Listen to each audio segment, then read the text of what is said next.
Welcome to another edition of Inside the Economy. I'm Larry Howes. Thanks for joining me.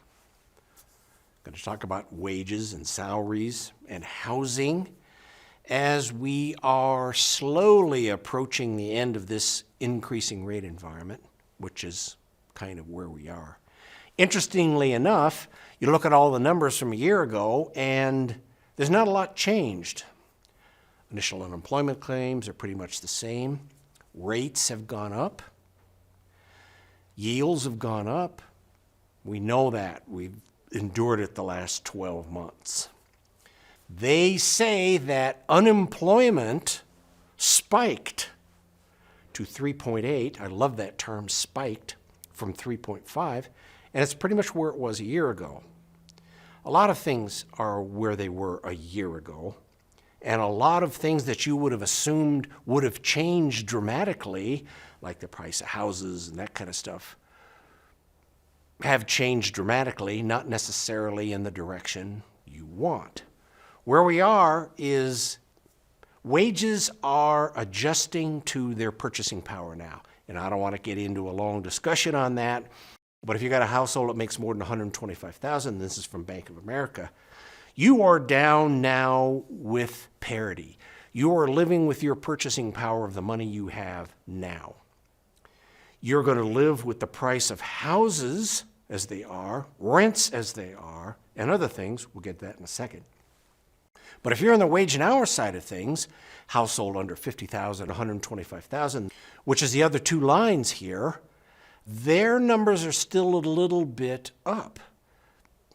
Just to make a simplistic example, if minimum wage, let's call it 17 and a half, and you go buy a McDonald's and say, we're starting at $18 an hour, well, that's a little inflation in that wage. Even though the $18 an hour isn't enough in this town, there's still a little bit of inflation on the wage and hour side, just not everybody else.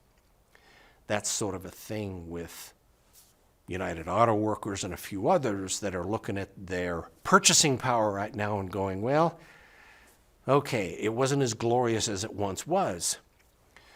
More corrections in the job opening market, thankfully. A lot of these indications of look at all the jobs that are open and 5, 6, 7 duplicates of the same job, they're kind of cleaning that up. They are getting back down to the point where, well, there are some job openings. There are some job openings in some places and none in others, which is kind of the way it should be. That number is correcting down, and jobs just aren't rolling out and available to everybody. Rents have gone up, and they know that, and they haven't come down. They have adjusted a teeny tiny bit. That was a more seasonable adjustment, but if you are looking for a nice apartment, it's going to be expensive, and it's not going to be necessarily cheaper. Now, this came about with when we were dealing with COVID. There seemed to be on the surface a lot of the greatest thing in economic terms is new house formation. Boy, new house formations, they're great. New houses, new cars, washing machines, all kinds of things, new houses. That's almost as good as a highway project, which reverberates through the economy. But it wasn't a lot of real new house formation. It was people moving home. And around here, a lot of people that moved home rebuilt the room or put their office above the garage or whatever it is they do. That's kind of over. The new house formation in technical terms, meaning new houses and new multifamily units, is slowing. The only homes that are selling right now are the new ones because they're giving good deals on the financing side, not on the price side. Just like you look at a new car, they'll do something on the financing side, but the price is still up there. That's what we're living in now. That's where the market is going if you have a reasonably affluent home. Over $125,000, you're a reasonably affluent. Price of homes, yeah, it went up. Corrected a little bit, not much. This is 2022 and 2023. Yeah, those prices are going to stay there. You'd think that When I had this conversation 2 years ago, gee, rates are going to go up. That means the price is going to come down. No. Rates went up, prices went up. If there is a trend going forward here with these rates, and hopefully with mortgages, it's that the rates will come down a little bit and mortgages will come out of, where are we today? Reasonable mortgage, 7.8, will come down a little bit. The Fed is targeting mortgages in the 5s. And you'd think, well, if the rates come down, then the prices will go up, if you're logical. I don't think it's likely that if the rates come down, the prices will come down too. So this is probably a good price. If you're in that financial category where you can be one of the homeowners, one of the 65% of the people that are homeowners, well, you're going to pay the price.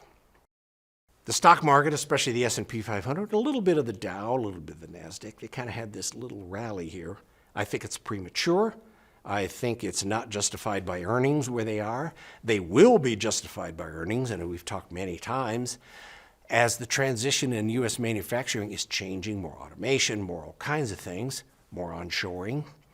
We'll see those numbers, well, we'll really see those earnings numbers. Maybe first quarter next year, more likely this time next year, once everything gets on the line. Market's a little ahead of itself, but I don't expect a major correction. What I do expect is September 20th, when the Fed meets, we'll go from the cost of money at 5.25 to a cost of money of 5.5. I think that's in the bag.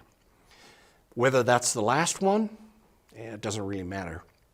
We get closer to being the last one every time. They're close to being done, but I firmly believe, reading the notes and a few other things, that they're not going to be in a big hurry to lower them. And when they do start lowering them, it's not going to be back to zero. That's just not happening anymore. And kind of on a final note, there have been a couple of questions about what's going on in education. You know, the money looks a little thin. What's happened to all these international students, which are very lucrative to the college side of things? Well, we lost a fair amount of Chinese students when the issues started and COVID came into play. Now, the students from China and India combined are more than the rest of the world combined. They understand how important it is to try and get into a U.S. college in hopes of getting a U.S. job, more so than getting a job back in the homeland.